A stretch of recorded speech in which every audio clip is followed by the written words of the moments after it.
이재명 대표를 사법살인한 자 한성진 부장판사 대대손손 비난받아 마땅하죠. 이 한성진 부장판사의 이 판결문을 아무리 뜯어봐도 이건 말장난에 불과해요.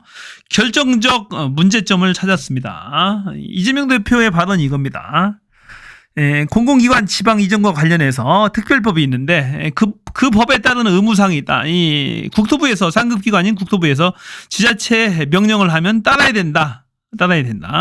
용도 지역을 이전할 부지, 지방으로 이전할 부지의 용도 지역을 상향해 주라는 그런 명령을 받으면 성남시는 따라야 된다라는 것을 전제로 합니다. 따라야 된다. 그런 의무가 있다라고 얘기를 해요. 그럼에도 불구하고 성남시는 말을 듣지 않습니다. 이재명 대표는 욕심이 많아서 좋은 걸 유치하고 싶은 거야. 주거단지를 유치하고 싶은 게 아니고 대기업 본사라든지 연구단지, 대학교, 연구소 이런 것들을 유치하고 싶은 거예요. 성남시 관내에 5개의 공공부지가 있었어요. 근데 전국에 10개의 부지가 있었는데 문제됐던 부지가 말을 안 듣는 부지 10개 부지가 있었는데 성남시에만 5개가 있었던 거예요. 그때 이재명 대표는 성남시장이었죠. 말을 안 들으니까 이제 국토부에서 공문을 보냅니다. 한 10여 차례 공문을 계속 보내요. 협조해주라고, 용도지역 변경해주라고 계속 보내는 거야. 하지만 이재명 대표는 말을 듣지 않고 또 꼼수를 씁니다. 이 조금만 말도 조금만. 그러니까 그 잘 안 팔리죠. 다 들어주라는 얘기는 없지 않느냐. 국토부의 요구사항을 조금씩 들어주니까 또 안 팔립니다. 하니까 나머지 해당 부지 5개 부지 중에 4개 부지는 다 손들어요. 이재명 대표한테 손들고.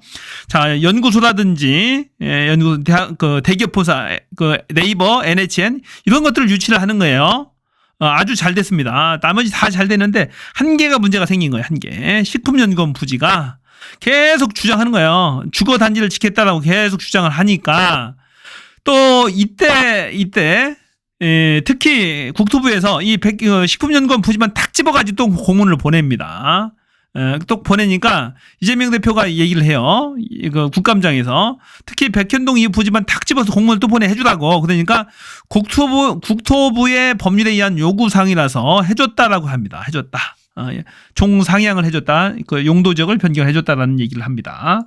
해당 경기도에 대한 국정감사장은 이 발언을 할 때의 이 국정감사장은 이재명 대표가 특혜를 준 게 아니냐. 이 식품연구원 부지의 종상향을 5단계나 상향해서 녹지지역에서 준주거지역으로 바꿔준 게 특혜를 준 게 아니냐라고 이런 뻔뻔한 질문들을 국힘에서 했던 거예요. 사실은 박근혜 정부에서 계속 국토부에서 10여 차례 공문을 보내서 계속 용도지역 바꿔주라고 한 거잖아요. 지놈들이 해놓고 이재명 대표한테 뒤집어 씌우기 하려고 했던 거예요. 그 당시에도. 그런데 이걸 가지고 또 비틀어서 이재명 대표를 또 공격하는 거예요. 이걸 가지고 이때 이 발언이 21년도 겨울쯤 발언이거든요. 이거 3년 있다가 또 문제 삼는 겁니다. 이게 공직선거법 위반이라는 거야, 이게. 대통령 선거 그 다음에 있었죠. 22년도에 있었습니다. 22년도 3월 달에 있었는데 여기서 또 문제를 삼는 거예요. 공직선거법상 허위사실 공표죄로 문제를 삼는 겁니다. 허위사실이다. 뭐냐면은 네가 말할 때 이 특별법에 따른 의무사항이고 이 국토부의 법률에 의해서 이 법률에 의한 요구사항 때문에 어쩔 수 없이 해줬다라고 네가 스스로가 얘기를 했는데 여기 보면은 왜 국토부에서 협박도 안 했는데 협박을 받아서 용도 지역을 변경해줬다라고 또 얘기하느냐. 앞뒤 말이 다르지 않느냐. 네 말로도 네 스스로가 거짓을 했음이 입증이 되는 거 아니냐라고 이제 검찰이 이걸 잡고 늘어지는 거예요. 허위사실 공표다. 그러니까 이재명 대표가 한 말 내에서 스스로의 모순점이 있으니까 허위사실 공표다라고 하는데 이것은 검찰과 이 판사가 잘못 아는 거예요. 이 특별법에 따른 의무사항이 있어요. 제가 봐서는 그래요. 특별법에 따른 의무사항이 있어서 그럼에도 불구하고 버텼어. 이재명 대표는 의무사항이 있지만 버텼는데 이런 것들을 근거로 협박 공문을 보내니까 이 해주다는 것도 국토부에서 근거가 있으니까 해주다는 거 아닙니까? 이 법률의 규정에 근거해서 해주다는 거잖아요. 법률의 규정에 근거해서. 아무 근거 없이 요구할 수 있나요? 그러니까 이게 서로가 연결된 거예요. 마지막도 보세요. 국토부의 법률에 의한 요구사항이라고 이런 표현이 약간 애매모호하긴 하지만은 이 단순 법률에 의한 요구사항 국토부의 공문과 국토부 공문 보냈잖아요. 그리고 법률 국토부의 공무는 법률에 의거했으니까 국토부의 법률에 의한 요구사항이 서로가 연관이 있는 거예요. 이게 서로 따로 노는 게 아니라고. 그런데 이것을 비틀어 가지고 자, 네가 네 입으로 이건 용도적 변경해 주는 것은 특별법에 따른 의무사항이라고 했고, 이거 보면 법률에 의한 요구사항이라고 마지막에도 얘기하지 않았느냐. 그런데 왜 협박 공문 때문에 압박을 받아서 용도적을 변경해 줬다라고 하느냐라고 판사가 그렇게 판결을 해버린 거예요. 그러면서 징역 1년을 때리면서 너는 10년 동안 앞으로 공직에 출마하지 마라는 좋은 글씨를 딱 박아놓은 거예요. 미친 거죠. 이 판사가 제정신이 아닌 겁니다. 이 1, 2, 3, 이 세 가지 말이 다 연관이 돼 있다라는 거죠. 이 이재명 대표 발언인데요. 모두 발언, 설명 발언, 정리 발언 이겁니다. 자, 모두 발언 아까 얘기했죠. 특별법에 따라 저희가 응할 수밖에 없는 그런 상황이다. 하지만 버텼다라는 거예요. 그런데 공문을 계속 보내왔다. 공공기관 특별이전법에 43조 6항이라는 게 있는데 의무조항을 만들어놔서 이것을 가지고 국토부 장관이 도시관리계획 이것을 변경 요구하면 지자체단체는 반영을 해야 돼. 의무조항이 있어.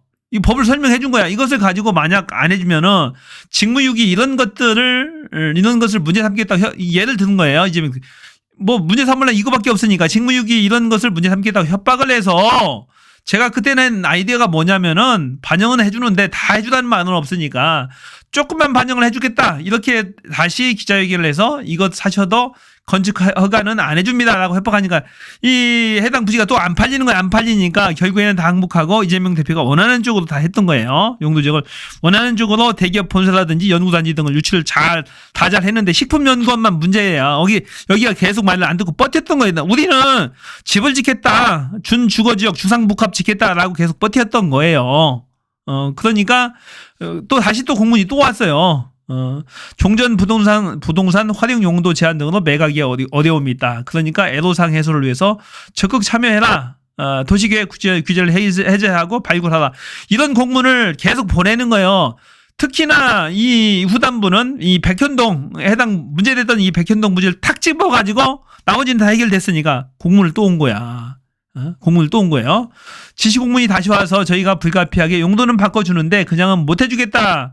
공공기여를 할 것을 내놓으라고 해서 저희가 8,000평 정도 R&D 부지를 취득을 했습니다. 이재명 대표가 정말로 살림꾼이죠. 행정을 정말 잘하는 거예요. 약잖아요. 싹싹 받아내잖아요. 그냥 공짜로 다 안 주잖아요. 자, 이것을 매각한 것은 성남시 소유지가 아니고 공공기관 식품연구원 자체가 판 것이고, 그렇죠. 공공기관 식품연구원이 자기 소유 부지니까 지들이 파는 거죠. 용도를 바꿔준 것은 국토부의 요의죠. 국토부의 법률에 의한 요구 때문에 어쩔 수 없이 한 것이다. 법률에 의한 요구 때문에 어쩔 수 없이 한 것이다. 국토부의 공문에 대한 요구 법률에 근거해서 국토부의 공문이 있었고 거기에 따라서 어쩔 수 없이 한 것이다. 라는 그런 취지예요. 그러니까 이 세 가지가 유기적으로 연관돼 있어요. 그런데 이 판사연은 뭐라고 했냐면은 아니 법률에 따라서 어쩔 수 없이 해주는 거라면서 어쩔 수 없이. 그러면은 국토부 공문하고도 아무 상관없는 거잖아. 그런데 왜 거짓말했어? 국토부 공문 때문에 어쩔 수 없이 한다고 왜 거짓말했냐고. 그러니까 너는 허위사실 공표죄야 라고 얘기한 거예요. 미친 거 아니에요? 이게 선거판입니까? 경기도 국감장에서 있었던 얘기라니까요. 이 얘기가. 경기도 국감장에서 이 얘기를 한 거예요. 선거판에서 얘기한 것도 아니야. 그런데 왜 이걸 가지고 뜬금없이 허위사실 공표죄로 문제를 삼냐고. 완전히 이 판사가 정신 나간 거죠. 또 하나는 이 이재명 대표 이 협박 공문을 받아서 이 종국적으로 문제 삼은 게 이거잖아요. 내가 이재명 대표 협박 공문을 받아서 국토부로부터 압박을 받아서 용도 지역을 변경해줬다. 협박을 받았다. 협박을 받았다. 그래서 해줬다. 이 발언이 문제인 거예요. 이 발언이. 사실 이게 행위가 문제가 되려면은 허위사실 공표죄에서 공직선거법상 행위가 문제되려면은 후보자의 행위에 대해 후보자의 행위. 협박한 사람 누굽니까? 국토부잖아요. 국토부. 협박을 했느냐 안 했느냐가 쟁점이에요. 지금 협박을 했느냐 안 했느냐. 누가 했어? 국토부가 했으면 국토부가 했고 안 했어도 국토부가 했는 거. 이재명 대표의 행위가 아니라고. 이것은 문제 삼을 수 있는 게 아니에요. 단지 이재명 대표는 이런 협박을 안 받았다라고 협박을 받았다라고 공표를 말을 한 거지.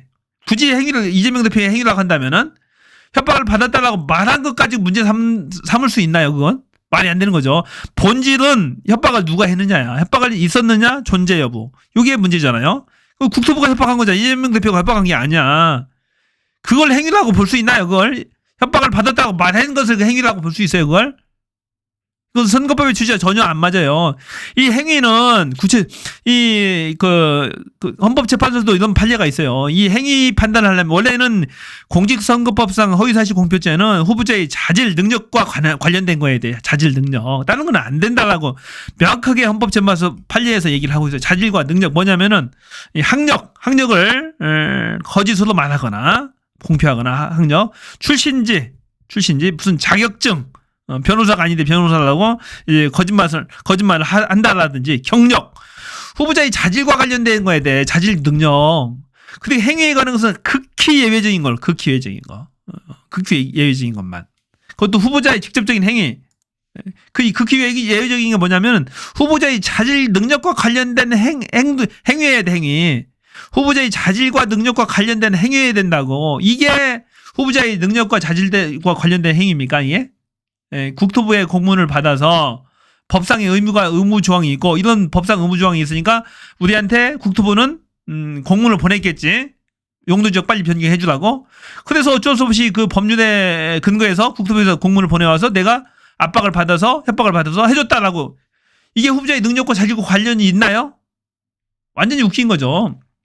그러니까 뭐냐면은 이 판사 연호는 뭐냐면은 이재명 대표의 말을 이렇게 여기서 여기까지 말을 했어요. 그 중에 서로 모순되지도 않아. 그런데 이 모두 발언과 정리 발언을 가지고 이 가운데 부분을 탄핵을 해버린 거예요. 네가 스스로 모두 발언과 정리 발언 이 1번과 3번 부분을 인정을 했지 않느냐. 그런데 왜 국토부 협박받아서 했다가 했느냐. 어떤 트리거죠. 국토부 협박 공문은 트리거. 자, 해줘야 됨에도 불구하고 사장된 조문들 많잖아요. 실제로 지켜지지 않는 조문들 많잖아요. 하지만 국토부가 그것을 협박 삼겠다고 직무유기죄로 문제 삼겠다라고 더 꼼꼼히 파고 들어오면 문제될 소지가 있으니까 이재명 대표는 그 압박, 그 협박 이런 걸 많이 받잖아요. 조금만 잘못해도 여기저기서 막 공격 두르잖아요. 레거시 미디어에서도 그러고 야당도 그러고 막 여기저기 반대당도 그러고 못 잡아먹고 죽이려고 한다고. 강력한 대선 후보니까 그런 거죠. 그래서 그 꼬투리 잡히지 않기 위해서 하나하나 꼼꼼히 챙기는 게 이재명 대표 스타일이에요. 아주 꼼꼼하잖아요. 이것도 판넬로 준비해서 쭉쭉 합니다. 그러면서 판넬로 준비한 부분에 대해서는 네가 판넬까지 준비해가지고 이 국감장에서 이렇게 말한 걸로 봐서는 아주 계획적으로 조직적으로 이렇게 허위 사실을 공표하려고 준비를 했구나. 그러니까 너는 유죄야. 이 말까지 있어요. 정신 나간 놈이지. 웃긴 건 뭐냐면 요 판사 요놈이 마스크를 쓰고 재판을 했대. 마스크. 재판 내내 계속 마스크 쓰면서 이재명 대표 보면서 재판을 했답니다. 지가 떳떳하면 마스크 쓰고 재판하겠어요. 이재명 대표 눈 마주치기, 얼굴 마주치기가 부끄러운 거죠. 창피한 거고. 무서운 거지. 그러니까 마스크 쓰고 재판한 거죠. 완전히 말이 안 되는 겁니다. 보면. 검찰이 짜집기로 이재명 대표 기소장에 보면 짜집기를 했다라는 얘기예요. 특별법에 보면 43조 6항이 있는데 의무조항을 있는데 이것을 가지고 협박을 해서 버티다가 국토부의 법률에 의한 요구에 따라 어쩔 수 없이 하는 것이고 이렇게 이제 얘기를 했다라는 거죠. 그리고 이제 협박 공문 부분은 또 싹 빼버려서요. 공문 얘기를 싹 빼버렸어. 검찰도 그러고 법원도 그러고 공문을 받았다는 얘기 분명히 하거든요. 이재명 대표가 공문 때문에 뭐 있잖아요. 도시계획 규제 해제 지시 공문을 받았다. 이 부분을 책략을 싹 해서 재판부도 그러고 이것도 받고 의무조항 때문에 용도 변경했다고 네가 발언했는데 왜 국토부 협박 공문 받아서 했다고 용도지역 변경했다라고 허위로 얘기를 했느냐라고 재판부가 판단을 한 거예요. 이재명 대표의 말로 이재명 대표의 반박을 해버린 거죠. 이재명 대표의 말로 이재명 대표를 그 유죄의 증거로 삼아버린 거죠. 근데 이재명 대표의 말은 1번과 2번, 3번 유기적으로 연관돼 있는 거다. 틀린 게 아니다라는 얘기예요. 제 말은. 보세요. 국토부 공문. 자, 이런 공문도 있고 이런 공문도 있어요. 혁신도시법에 따른 상위 아님을 알려드립니다. 자, 이 공문을 이제 유죄의 증거로 삼았거든요. 다만 도시의 기본 계획은 도시의 장래 발전 방향을 제시하는 정책 계획임을 감안해서 QEC에서 시 적절해서 판단할 사안임을 알려드립니다. 이건 빠져나가려고 이제 꼼수를 쓴 거죠. 성남시장한테 보낸 거예요. 국토부에서. 니들이 알아서 판단해라. 이런 공문도 있어요. 이런 공문도 보내고 한편으로는 이런 공문도 많다니까. 혁신도시법 돼 있잖아요. 국가균형발전법, 혁신도시 건설 및 지원에 관한 특별법에 따라서 154개 공공기관의 지방 이전 등 121개 종전 부동산 땡땡 등등 현재 매각을 추진 중에 있습니다. 귀시 소재 종전 부동산의 효율적 이용과 원활한 매각을 위해서 용도 변경, 건축물의 층수 완화 등이 필요하다고 이전 공공기관의 건의 등이 있어서 이에 대한 협조를 요청하오니 공공기관 이 법률 등 공공기관 지방 이전 시책이 원활히 추진될 수 있도록 업무에 협조해 주시기 바랍니다. 이렇게 돼 있잖아요. 법까지 딱 해놨네. 혁신도시 건설 및 지원에 관한 특별법, 국가균형발전촉진법 이런 공문들이 한 10여 차례가 온다니까. 이 공문 하나 딸랑 가지고 여기 봐라. 국토부도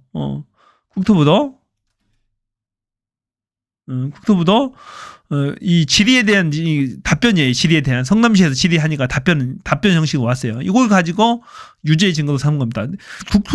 국토부에서는 너희 성남시에서 알아서 판단하라고 하지 않았느냐. 아마도 이 질의 내용이 아마도 뭐 따지는 내용 비슷한 내용 같아요. 보니까 성남시에서 질의를 한 거죠. 우리 부의 종전 부동산 매각 관련 협조 요청 문서는 도시혁신법에 따른 사항이 아님을 알려드립니다 하면서 네가 알아서 판단해라 이런 답변을 해줬어요. 이걸 가지고 해고 이런 공문들이 한 10여 차례가 왔습니다. 그전에는. 그래서 해줬다라고 하는 건데 이 정승희 전 국토부 과장의 인터뷰 내용이 뉴탐사에서 한 게 있어요. 보니까 국토부 전 국장 성남시가 말을 안 들어서 압박 배경 실토. 정승희 전 국장은 압박 사실을 처음에는 부인하다가 강진구 기자와의 통화에서 본심을 드러냈다. 시에서 자꾸 딴지가 걸리니까 국토부에서 중앙에서 그것을 관장하는 입장에서는 계속적으로 협조 요구를 촉구할 수밖에 없는 거죠. 라며 협박의 실체를 인정했다. 154개 기관 중 10개가 문제였는데 그중 5개가 성남시였다며 불만을 토로하게 됐다. 볼까요? 국토부 국장의 말입니다. 그러니까 빨리 이전을 촉구를 했는데 이전 촉구가 시에서 자꾸 딴지를 걸리니까 국토부에서 중앙에서 그거를 관장하는 입장에서는 계속적으로 협조 요구를 촉구할 수밖에 없는 거죠. 계속해서 협조 공문을 보낼 수밖에 없는 거죠. 빨리빨리 해야 되는데 이놈들이 안 하니까 지들이 독촉했잖아요. 그러니까 압박을 받죠.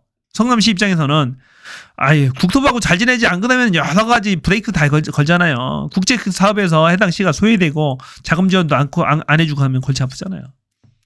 법원 판단의 문제점, 사실관계 왜곡, 2개의 발언을 짜집게 했다. 의무 조항을 근거로 반영 안 하면 직무유기라며 협박이 있었으나 식품연구원 부지 관련해서는 별도의 공문을 보냈는데 별도로 식품연구원에 대해서만 공문을 보냈는데 이런 법률상 요구에서 어쩔 수 없이 용도 변경을 해주었다라고 그렇게 얘기를 했죠. 이것은 법률상 요구에서 어쩔 수 없이 협박 공문을 받고 이 협박 공문 부분을 싹 빼버립니다. 싹 빼버리고 이 A 부분과 B 부분 용도 변경을 해줬다라는 부분을 또 연결합니다. 의무조항 때문에 용도 변경을 해줬다라고 해석을 해버리는 거예요. 그러나 이렇게 저렇게 하나 제가 봐서는 이 세 부분이 아주 유기적으로 다 연결이 돼 있어요. 틀린 내용은 아니에요. 셋 다. 그러니까 판사가 무리한 판단을 한 거지. 법률상 요구가 법률상으로 그 의무가 있으니까 뭐 국토부에서 요구를 한 거죠. 바꿔주라고. 협박한 거지 사실상. 협박으로 느낀 사람이 협박이라면 협박인 거 아니에요? 협박 받은 사람이 느꼈는데 압박으로 느꼈는데 협박인 거지. 말이 안 되는 거예요. 모든 게 다 말이 안 돼. 28년은. 그러니까 정신당 이재명 대표를 죽이려는 어떤 음모가 있었던 거지 제가 봐서는. 법관이 사실관계를 판단할 때는 피고인에게 불리하게 확대 해석하거나 유추 해석을 금지하고 있는데 유추 해석을 해버린 거죠. 지 맘대로 사실관계를 틀어버린 거야. 의도가 명확히 입증되지 않은 상태에서 유추된 논리를 통해서 사실관계를 인정한 것은 안 되는 거예요. 유추 해석은 형법에서는 금지다. 있는 사실 그대로 해야지. 지가 건너뛰어버렸잖아요. 건너뛰어서 판단한 겁니다. 자, 백현동 부지에 대해서는 뭐 법률상 의무 조항 때문에 해줬다라는 그런 표현이 없어요. 이재명 대표가 직접 한 게 없다고. 백현동 부지에 대해서는 이 하단부 부분, 이 가운데 부분 하단부거든요. 하단부인데 여기에 대해서 무슨 의무 조항 때문에 해줬다라는 얘기 없습니다. 하지만은 이 검찰과 검사와 판사는 그것을 유추 해석해서 이 앞부분을 갖다 때려 넣은 겁니다. 여기까지 백현동 부지까지. 그래서 하지 않은 말을 가지고 판단한 거죠. 그렇거나 저러거나 둘 다 어떻게 하든 간에 다 문제가 있는 거예요. 이 앞부분을 뒷부분을 갖다 넣어서 해나 안 하나 그것도 문제지만은 전체적으로 하나로 본다고 하더라도 문제가 있는 거예요. 전혀 다른 게 아니다라는 얘기죠. 이재명 대표의 말이 아주 논리적이고 똑 부러진 거죠. 사실 이재명 대표는 상을 받아도 마땅한 거지 이건. 너무 잘한 거예요. 하지만 저놈들은 거꾸로 이재명 대표를 죽이기 위해서 별의별 짓거리를 다 합니다. 별의별 짓. 오늘 또 무슨 카드 사용했다고 경기도 법인카드 1억 원치 부정 사용했다고 하면서 또 고소를 또 했습니다. 이재명 대표 또 고소당했어요. 5건입니다. 죽을 때까지 하겠다는 거지. 미친 것들입니다. 지들은 특활비 100억씩 200억씩 막 펑펑 써대면서 자 윤석열 골프장 하면서 그것도 법인카드 썼을 거 아닙니까? 국가카드 가지고 썼겠죠. 대통령실. 그건 뭡니까? 다 사적 사용 아닌가요? 그렇게 치면은 경기도 대통령 이재명이었어요. 자 샌드위치도 먹을 수도 있고 커피도 먹을 수 있는 거죠. 업무상 업무카드인데 그걸 가지고 문제 삼습니다. 1억 원씩 먹었다 하면서 하여튼 간에 죽일 놈들이죠. 자, 또 하나 문제. 법 판단의 문제점, 실체 발언의 취지 볼게요. 실제 원본 사진이 이런데, 원래 이걸 판단하려는 것은 처음에는 김문기, 여기가 김문기인데, 모자 쓰신 분이 고 김문기입니다. 성남 도시개발공사 1처장이었어요. 경기도 산하 공공기관입니다. 처음에는 이 검찰 요놈들이 문제 삼은 게 뭐냐면은, 김문기를 안에 모른해가지고 문제 삼았어요. 안다, 모른다.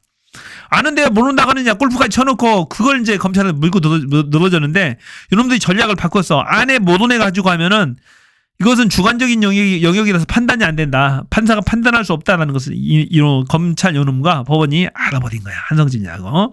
그래서 전략을 틀어버립니다. 이재명 대표가 문제 삼았던 부분은 이렇게 11명, 셋, 넷, 다섯, 여섯, 일곱, 여덟, 아홉, 10명이네요. 10명이 찍은 사진을 4명이 딱 도려내서 이 사진을 조작했다.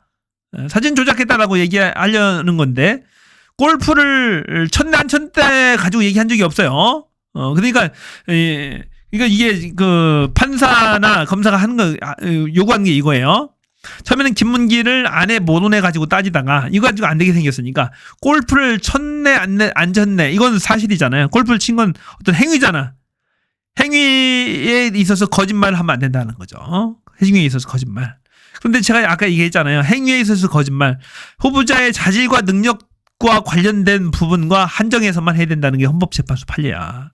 이 행위와 후보자의 행위와 관련해서 못 온다. 골프를 쳤다. 그런데 중요한 것은 골프를 쳤네 안 쳤네 얘기한 적이 없다고 이재명 대표는. 근데 그걸 판단해버린 거야. 유추해서. 이 같이 사진 찍었는데 골프를 안 쳤다고 할 수 있어. 유추한 거야. 그래서 이재명 대표는 골프를 쳤다라고 얘기한 것과 다름 안 쳤다라고 얘기한 것과 다름은 없어. 라고 유추해석을 해버린 거지. 이해했죠? 뭔 얘기인지. 그런 겁니다. 원무 사진 이번에 찾았어요. 보니까. 전현희 의원실에서 이걸 공개한 사진입니다. 박수영 의원이 이 부분만 딱 돌려서 하니까 검찰 요놈들이 이 부분을 가지고 기술한 거죠. 자, 골프 모자 다 썼네. 그러니까 골프 쳤지 너희 이렇게 간 거예요. 이재명 대표 골프 쳤네 안 쳤네 얘기하지도 않은 거 가지고 판단해서 유죄를 때립니다. 행위에 관련된 것은 판단할 수 없다고 했어요. 제가 후보자의 자질과 능력과 관련된 학력, 위조, 지역, 출생, 자격증, 이런 거 가지고 이제 허위 사실을 했을 때 처벌하는 죄인데, 후보자의 행위에 관해서는 극히 예외적인 경우인데, 후보자의 자질과 능력된 것에 한해서 아주 소극적으로 판단을 해야 된다라는 얘기입니다. 이재명이 단체 사진의 일부를 떼내서 사진을 조작했다. 김문기와 골프를 치지 않았다는 발언으로 해석해버린 거지. 미친놈들이 정신 나간 거죠. 이게 정확한 워딩입니다. 볼게요. 이재명 대표가 한 말이에요. 2021년도 12월 달입니다. 자, 4명 사진을 찍어서 마치 제가 골프를 친 것처럼 공개했던데, 이거 워딩 그대로예요. 4명 사진만 딱 찍어내서 10명이 찍은 사진 중에서 4명 사진만 딱 발라내서 제가 골프를 친 것처럼 공개를 했는데, 그게 제가 확인을 해보니까 전체 일행 단체 사진 중에 일부를 떼가지고 보여줬더군요. 조작한 거죠. 이 얘기가 골프를 쳤네 안 쳤네가 어딨냐고. 이제 골프를 친 것처럼 공개했던데 이 부분 때문에 그렇게 해석해요? 이게 그 얘기 아니잖아요. 4명의 사진을 꼭 떼내가지고 거기서 골프 치고 바로 나온 것처럼 공개했던데 그 얘기야. 그 골프 치고 나온 장소가 아니라고 거기가. 전혀 다른 장소라고 하잖아요. 전혀 다. 골프 친 장소도 아니에요. 골프 쳤네 안 쳤네 얘기가 아니라고 얘기가요. 4명 사진에 찍어서 마치 제가 골프를 친 것처럼 공개했던데 이 이상한 거죠. 아닌가요? 형법은 굉장히 엄격하게 해석해야 돼요. 이 유추해서 금지라니까. 일반적으로는 그렇게 생각할 수도 있겠죠. 보통 생각한다면은 이거 가지고 오해해서 4명 사진을 찍어서 제가 마치 골프를 친 것처럼 공개했던데 이 사진으로 그렇게 오해를 주려고 공개를 했던데 이 얘기예요. 이재명 대표는 4명 사진만 도려내가지고 내가 거기서 골프를 친 것처럼 공개를 했던데 그런 얘기죠. 이게 안 쳤다는 얘기가 아니잖아. 4명 사진만 왜 도려냈느냐 부각하려고. 자, 골프를 10명이 칠 수도 있어요. 10명이. 그러면 제가 김문기 모를 수도 있죠. 산하기관 공공기관인데 거기는 성남시 자기가 직속으로 데리고 있는 사람도 아니고 그냥 대충 아는 사람일 수도 있다고. 그러니까 모른다는 판단 대상이 아니라고 했어요. 판사가. 그냥 모른다고 얘기할 수도 있는 거지. 그걸 왜 골프 논란으로 비화시켜가지고 판단을 하냐고. 그러니까 판사가 진짜 정신 나간 거예요.